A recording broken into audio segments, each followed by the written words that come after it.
मथुरा की उस अंधेरी रात में जब आकाश भी भय से कांप रहा था, राजा कंस को ये भविष्यवाणी मिली कि उसकी बहन देवकी का 8वां पुत्र ही उसका अंत बनेगा। उस दिन के बाद कंस राजा कम और आतंक का प्रतीक ज्यादा बन गया। उसने एक एक करके देवकी के सभी बच्चों को मरवाना शुरू कर दिया। उसे लगा था कि भाग्य को वह अपने हाथों से मिटा देगा, लेकिन वो ये भूल गया था कि भाग्य कभी किसी की गुलामी नहीं करता।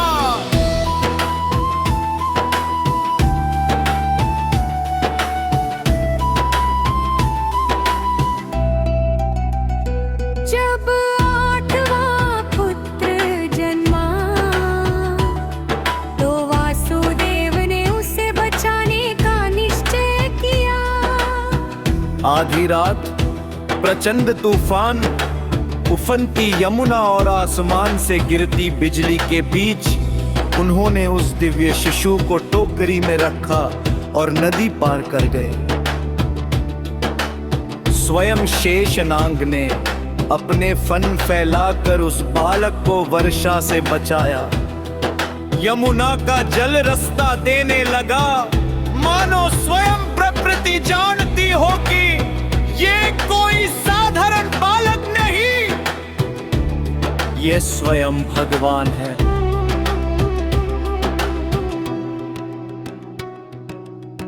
गोकुल में नंद बाबा के घर कृष्ण यशोदा मैया की गोद में सुरक्षित थे।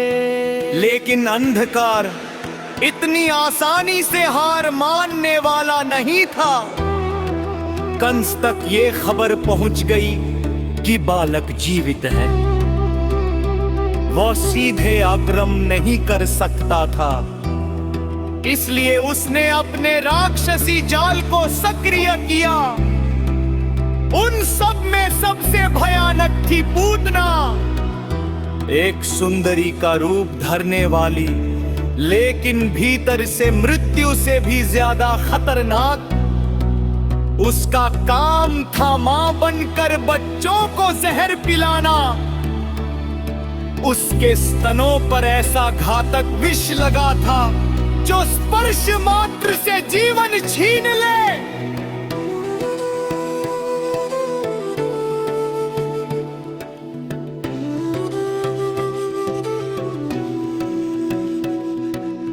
पूतना जब गोतुर पे पहुंची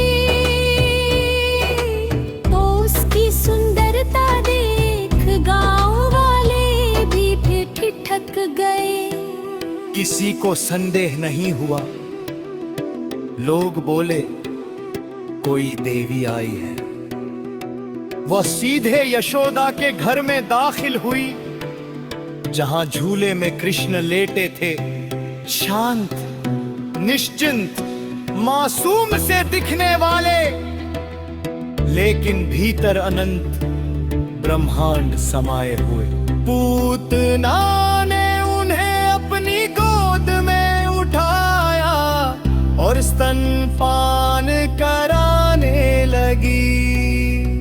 उसका विष सक्रिय था और उसे विश्वास था कि अब यह बालक भी बाकी बच्चों की तरह मर जाएगा। लेकिन उसी क्षण खेल पलट गया। कृष्ण केवल दूध नहीं पी रहे थे, वे उसकी प्राण शक्ति, उसका जीवन, उसका अस्तित्व तक खींच रहे थे। पहले हल्का दर्द, फिर असहनीय पीड़ा। पूतना का सुंदर चेहरा भय में बदलने लगा। उसका असली राक्षसी रूप बाहर आ गया। वो विशालकाय दानवी बन गई। उसकी एक चीख से पूरा गोकुल कांप उठा।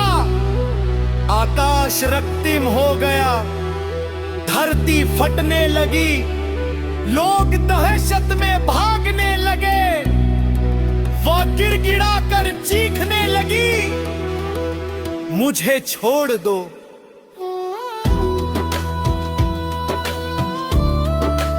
मुझे छोड़ दो।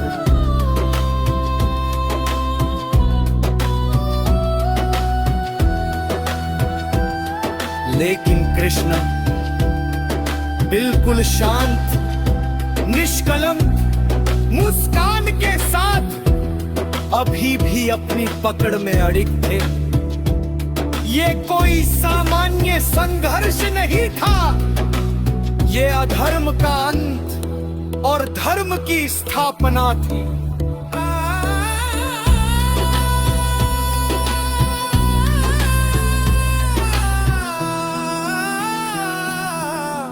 अंततः पूतना धरती पर गिर पड़ी, एक भयानक कंपन के साथ उसका शरीर निस्तेज हो गया, सब कुछ शांत हो गया।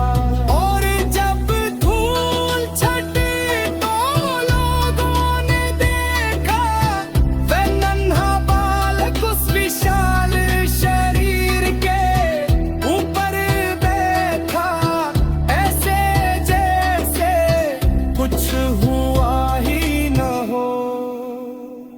तभी सबको समझ आया ये कोई साधारण बालक नहीं,